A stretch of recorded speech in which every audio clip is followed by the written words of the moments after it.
Now, when it comes to U.S. beef exports, the big three foreign markets are Japan, Mexico, and Canada. But you may be surprised to learn how much U.S. beef is in demand in places that were not really in the market for our beef just a few years ago. A case in point is the Latin American region, where demand for U.S. beef is rising. Cattlemen to Cattlemen reporter Brian Baxter has more in this report from Panama. At first glance, this may seem unusual. People spend a few minutes talking, and then at the signal, everyone moves to another table and another connection. In fact, these are U.S. meat buyers and sellers getting together and making deals at the U.S. Meat Export Federation's 6th Latin American Showcase. We have 42 exporting companies and over 100 buyers from 15 countries. It's an opportunity to get everyone in one spot for 2 days. If the exporters were to travel to all these countries and visit the buyers in 15 countries, it'd take them the better part of a month. This year I saw a lot more decision makers here, willing to make deals. I mean, we're talking price, talking shipments right here on the spot. You know, everything is networking.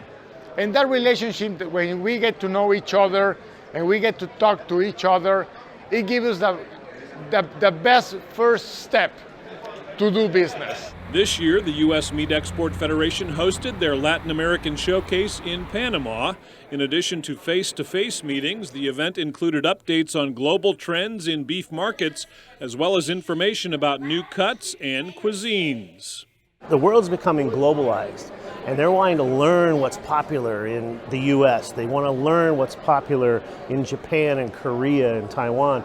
And that's what we bring to the table, is we can kind of have a forum here, albeit just a short 2 days, a forum where we can share some of the findings in the rest of the world. And I think that's worth a lot because, like I said, these are very savvy customers that want to learn, and this is one forum where they can.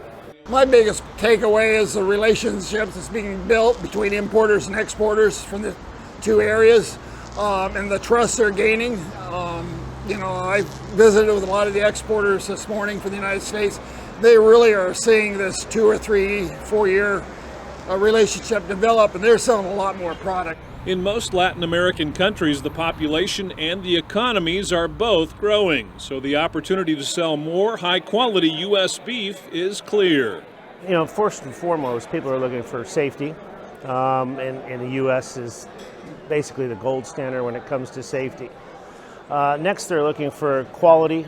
And this is a lot of what we're seeing today, is explaining the difference with U.S. product versus grass-fed, for example, the grain-fed aspect of the U.S. beef and the intramuscular fat. So this is where really the rubber hits the road. I think that every producer in America gets dollars out of the export business for beef, and that business is going to grow. I've been talking to people here about not only Latin America, but what if China opens to U.S. beef, or all those questions, TPP. And I think the average producer has a heightened interest in beef exports. So USMEF programs, there's a lot of work to make those markets grow. I would just say for the whole thing, I walk away from these shows, and like today, I walked away with many orders that were given to us here at the show or right before the show. Able to see that customer and solidify those orders as well, and then also see that new customer, new opportunity. In Panama City, I'm Brian Baxter reporting for NCBA's Cattlemen to Cattlemen.